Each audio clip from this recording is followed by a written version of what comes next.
What's up, everybody? This is the Fame City Podcast. I am your host, P.S. Rocket, here with my co-host, Worth HTX. Good to see you today, Worth HTX. Likewise, buddy. Okay, so we got to show off the sponsor. This is the start of the podcast. You got to show off our sponsor. Playing for keeps, PFK, coming through again in the clutch. It's like they have an unlimited amount of energy drinks. Oh my for us. goodness, man! They're like a well, like a deep well. So let's get it cracking. Ready? 3, 2, 1. Ooh, did you see that miss shoot off? Wait, I had a second crack. So Ready? I came with the twofer. That's good. That's Ultra Fiesta. I tell you what, man, that PFK can looks awesome. Thank you. That is an awesome turquoise. So yes, turquoise, not always known to go with the black and white, but in this case looks great with the black and white. So I appreciate you noticing that, man. Oh, yeah. Goodness. I had to get a good sip out of that one. So, reason I wanted to, now we normally do our podcast on another night. I had to get over here before. Yeah. Because we have something coming up this weekend. Do you want to say it's a Marvel movie? Let's discuss that right here now. We saying that this is a Marvel movie, yes or no? You just give me a yes or no. No. Ouch, I would have said yes. It is a Marvel comic character. Just bringing that out there. So this is technically a Marvel movie, but when we say Marvel movies, this is not what we're talking about. It's not cinematic universe. Yes, we are not MCU, and that's like how people separate it these days. It's like, is it a Marvel movie or is it an MCU movie? Because that's a big difference. Oh, yeah. X-Men were Marvel movies. Fantastic Four was Marvel movies. And yeah, so we have a Marvel movie coming out this weekend. No hate, just saying it's a Marvel movie. Marvel was involved. Yes, not throwing shade at it, but here we go. So this is the sequel to the 2018 Venom movie that was just called Venom. We saw that in theaters, didn't we? We did, man, but I can't believe it was that long ago. Yeah, 2018. Isn't that crazy? Yeah, it's been a pretty big gap, and it's funny because like we think that's such a huge gap, but like these gaps kind of happen in between these movies too. Like the gap between the Guardians of the Galaxy movies was like 2014 to 2018 or something like that. So it's about a 3-4 year gap. But not that like Columbia Pictures, who is doing this, and Sony Pictures, it's not like they had really anything in between that. I mean, it was just the Venom movies. But we went to go see in the theaters 2018. I remember the day like it was yesterday. How about this Venom shirt you gave me, though? I was going to say, yeah, shout out. So it wasn't a coincidence. I found this awesome Venom shirt, and I love the Spider-Man in the corner. For those of you seeing it, I didn't see that. Yes, he's totally face palming, which is hilarious. I love it. This was released around the same time. It came out in October of 2018, and you were excited about it. I was cautious about it, but I'm like, okay, Venom movie. I'm glad it's being approached that way. I liked Tom Hardy as a pick for Eddie Brock. I thought that was fine. And I didn't know much else about it, but I just knew it was going to be an origin story with Venom. The trailer had some pretty solid action, a little bit unfinished in some of the trailers, like special effects weren't really finished up. So it was less well received. We'll just leave it at that. I think, and I'm going to quote you. I think you said something along the lines of dumpster fire, I believe, or was that another movie? Or was that Suicide Squad? Well, tomato. You can use them both. It was. I was not impressed. You took it for what it was. I was. It was. I had some.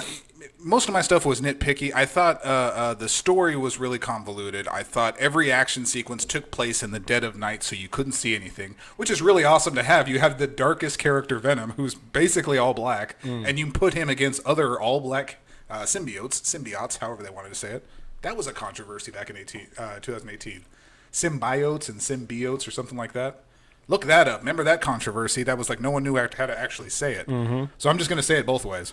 But yeah, so all their fights took place like at night, and I hate that. That's like my biggest, when it's an action sequence, let me see what's going on. I'll give you like a good example was Black Widow. We saw Black Widow, the big fight climax at the end, in the middle of the day, up in the sky where you can see everything. Perfect. That's classic MCU, though. Yes. All the big fights, even in Endgame. Yes. The only reason why it looked dark is because I guess all the it was cloud gloomy and the bombs and smoke. Exactly. So like in that sense, it made sense. But like in Infinity War, in Wakanda, clear as day, you could see everything. Like, even on Titan, yes. The sun was out.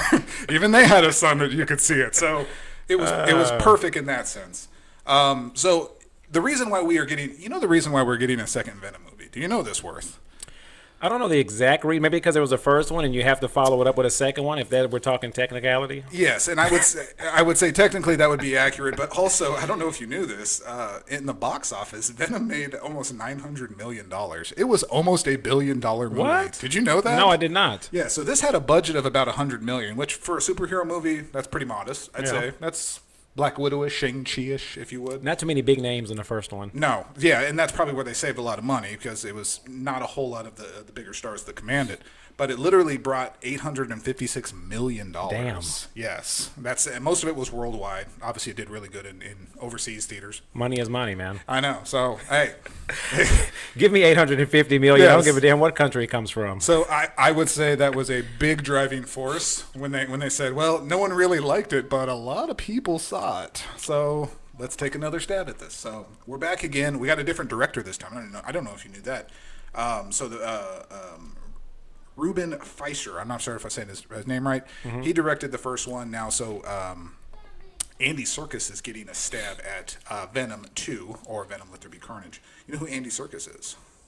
Is he involved in any circus? No, is he a circus clown? You would think so. It's spelled Serkis. Oh, okay. Andy Serkis, he actually did the voice and the motion capture for Gollum in the Lord of the Rings movies, as well as in Planet of the Apes, and then he had some live action roles. He's actually a really, really talented guy. Awesome. And he did a few, he was like second unit director for the Hobbit series. He would do some scenes like that. So he's got some directing pedigree underneath his belt, especially with special effects, big budget movies. So that's good to know. So we got him directing it. Obviously, Tom Hardy coming back as Eddie Brock, Venom. Gotta have that. Mm-hmm. Woody Harrelson as Carnage. What was Carnage's? Cletus Cassidy, which is the most fakest comic book sounding name ever. Try to say that fast 2 times. Cletus Cassidy, and it's Cassidy with a K, of course. Yeah, because that's we have to be different. Yeah. So, but that's Woody Harrelson. Now, to be honest with you, like growing up, not really being familiar with the Venom character, for some reason, I really did like Carnage. I was kind of a fan of Carnage. I didn't really dive into his story or like what, because obviously he's a serial killer. Yeah. Turned into, and so I didn't really dive too much into his backstory, but like the whole look and like he's a smaller, more agile version of Venom. Yeah. Like I was kind of down with that. That was actually pretty cool. I didn't mind that at all. So interesting choice for Woody Harrelson. But you also got to understand like. It's Woody Harrelson, but at the same time, like it's going to be replaced with a CGI Carnage. So is Woody Harrelson really playing Carnage? It's just it's kind of like he's playing Cletus Cassidy. So that's who you would. He's just doing the voice. Yeah, doing the voice and then doing the live action stuff. So what was the name of the? Didn't Eminem have a song on the Venom soundtrack in 2018? Wasn't like the you Venom? You better lose yourself. No, I don't know, man. I'm pretty sure he had the Venom song. I swear, I've heard that in my head all day. I swear that's the Venom song. I don't know if they're related. Let's look it up real quick. Yeah, That's why we have all this technology. Yes. Sponsored by PFK as well. We got laptop and a tablet. And recording on cell phones. We're all over the place. Oh, yeah. So while you're looking that up, I will say, so the funny thing about Venom Let There Be Carnage, or I'm just going to call it Venom 2 because that's the easiest thing to say. Mm-hmm. It was one of those where it was supposed to be coming out in originally released October 2020. Got delayed a few times, and the most hilarious thing is like a month ago it got delayed till like the end of October, and then like a week ago it's like, oh no, just joking, it's coming out this week. Like they moved it up. And I was talking to Worth before that we started. I'm like, I've never heard of a movie delay and then move back up. Like that's the weirdest thing. Like usually if they delay, they pretty much commit to that and they delay it. They did that with Black Widow. Well, they did that with the whole MCU. Like after 2020 they moved everything. You can thank Shang-Chi for that. Thank you, Shang. Yep. The Kung Fu Master. That's what we determined, and that's, I think, the consensus is Shang-Chi has done excellent in the theaters and has been killing it. And Worth also mentioned there's not a whole lot of options out there, but it's still number one, and we're not taking anything away from it. And be honest with you, I wouldn't mind going to see it again. Like, third time, I wouldn't mind going to see it. We went twice. I mean, it's either Shang-Chi or the Jungle Cruise. So which one do you want to go see? But Eminem did have a song on that soundtrack. It was called Venom. Yep, that's what I'm saying. Yeah. But I don't remember how the song went. I don't remember the jingle. Yeah, so it's I've got I got the beat in my head, and I'm like, I swear it had to be. I didn't know if it was just a coincidence. Hit me with a beatbox real quick. Let me break it down. But I tell you what, real quick. Yes. Since it did so good, and since we're at the point where we're in the pandemic and things are lightening up, people are getting vaxxed and they're going out and theaters are opening at full capacity. Oh, yeah. people want to go out and see superhero movies. Oh, yeah. Venom, of course, is not really a superhero per se, but Anti-hero, yeah. yeah, he's an anti-good hero, if you will. Yeah, I don't know how to explain it completely, but I believe that sales are going to be good. Yeah, so I would say this is it kind of fits in the timing right now. There's not a big superhero movie coming out in October. The next big one is going to be the Eternals, whatever. Eternals, yes. So I think I think it also pushed itself away from Eternals, which is also another good thing. It's going to give itself a solid 3-4 weeks before Eternals comes and just breaks it down. That's this month, Eternals? Yes. November. Okay. Yeah, November. So we get Eternals in November and Hawkeye series. We do, yeah. Beautiful. That's a great month for. It's gonna be a fantastic month if you're a Marvel fan. Oh yes. If you're PS Rocket, it's a fantastic month just because you're gonna get your Hawkeye series. October 6th, we get if you have Disney Plus, you get to watch Black Widow. Yes, yeah, I saw that too. Yeah. And then in November, Shang-Chi, I believe. Oh, is it coming out in November? In November on the. I'm gonna get that on Blu-ray. To have it or what? Well, I have every MCU movie. Like, no on way. Blu-ray. I'm not flexing or anything. I'm just saying I have. Let me see that muscle. I'm just saying I have every MCU movie, so it's kind of like a collection thing now. And what's cool about it is all the MCU movies, Blu-ray case, they're all blue. The Incredible Hulk is green, so I have one green case, and the Black Widow case is red. So it's like, that kind of works. I'm okay with that. You know, if the Hawkeye series actually comes out like on a Blu-ray and it was purple, I would lose it. I'd grab it. I'd buy a few of them. It'd be amazing. If it was just his logo on the cover, that's all I would need. Yes. So, I don't have a high expectation for this movie. I won't beat around the bush. I don't have a high expectation for this movie. I think it's going to be a lot of what we got in the first movie. Yeah. I think it's going to be a real basic story. I think we'll get to see a side of Carnage. But I don't know, man. I'm pushing these down because I have to remember, because it was so long ago, man, 2018 when we saw this movie, and like I literally only saw it that one time. I've never revisited Venom again because I was agitated and I was bored by it. That was the problem. It was boring. That's what I would say. If I could be brutally honest, it was a boring superhero movie.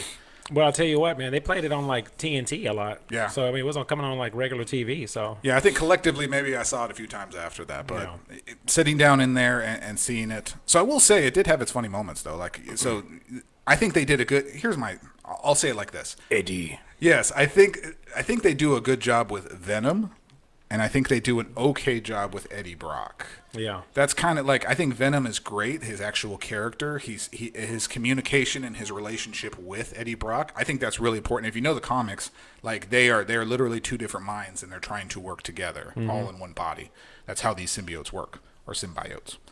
But your problem initially when you told me when we saw it was that he was pushing too hard with that accent. Yes, it wasn't natural. It didn't come off as natural. Yes, and he was real. Tom Hardy played it really twitchy and really weird. Like I understand like a symbiote's in your body, but like he was like real over the top sometimes and was real cringe sometimes. So I didn't like that at all. Was he? Could you compare his acting in that particular role?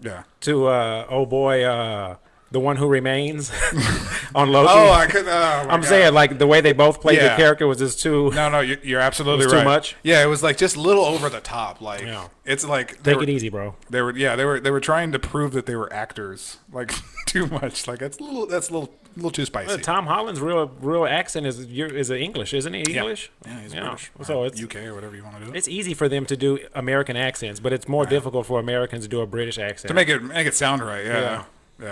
Yeah, I think they pull it off pretty well. My British accent always comes off as an Aussie. Australians always say, put another shrimp on the barbie. That's how I have to distinguish it, because I think, okay, Thor is an Australian. So Thor is that Chris Hemsworth. He's Australian. Yeah. And Tom Hardy, or Tom Hardy and Tom Holland, they're both from the UK. I don't know how you say it, sorry. But United Kingdom. Yeah, they're from Europe. Okay. Yeah. But yeah, when you actually listen to both of them, you see they kind of have the same accent, but you definitely know the difference between the two. Yeah, for sure. So October 1st got pushed up. October 1st, Venom, Let There Be Carnage, Woody Harrelson. Where did you read? I thought you said J.K. Simmons. You saw him on here somewhere? I didn't see that anywhere. Yeah, where did you read that? I actually seen him. Let me go back. Let There Be Carnage cast. Yeah. Take a look at this, man. I actually just hand you this, and you can just see his face right there, unless they're bullshitting us. Ooh, man. Okay, well, I will call this, and this is Google. Okay, so I will call this out because Google also said Robert Downey Jr. was in Black Widow. We know that was a damn lie. I'm just saying that would be a very vital connection piece to the Spider-Verse, to Spider-Man, and I think that's something they could pull off and get fans excited, and then at the same time, I think they're building towards that Spider-Verse, and they want to bring Venom in there. They want to bring Morbius in there, which nobody's talking about Morbius, and for good reason. That movie was made like 6 years ago, and they still haven't released it. But nobody's talking about that, so we may get our first kind of scratch at it in this movie, and get the inclusion of the Spider-Verse, and it could be J.K. Simmons. It could be J. Jonah Jameson. It's a bit far-fetched, I believe. I'm reaching here, okay? But you're reaching. You're giving hope out there to those people. I'm saying I want this... whoever they are. And I will say, Hardy has signed on for a third movie, so there's going to be a third Venom movie. So it's confirmed, it's in there. Now, where that actually fits, if it jumps into the MCU or anything like that, that remains to be seen. But I would say go check out Venom, Let There Be Carnage. I mean... what else is playing? That's the tagline. It's like, what else are you going to see? I mean, come on. Well, real quick, though, before we get off here, Sony is taking over Spider-Man, right? And then you also have this movie, Venom. So that's why I'm more in the realm of this is going to be a kind of the leaping off point for the Spider-Verse. And they didn't do it in 2018 because I don't think it was ready yet, but I think they have established enough of their characters now that we could see that. So I totally agree. Sony's Spider-Man universe. This is their second film in the Sony Spider-Man universe. But it's so funny, like the first Venom had nothing to do with Spider-Man. Not even a mention, not anything. Just completely void of it. It wasn't even in New York. It was in San Francisco. Like it was in as far away as they possibly... It was closer to Ant-Man than it was to Spider-Man. For sure, that. So, I don't know. We'll see. So, go check it out, guys. We'll be giving our thoughts on it post. We're going to go see it, obviously. Come on. We're Fame City Podcast. We're going to go see these movies. We'll see them just in case you don't want to see them. You can get them vicariously through us. We might record in the parking lot. Maybe. You never know. Little flashbacks to Shang-Chi.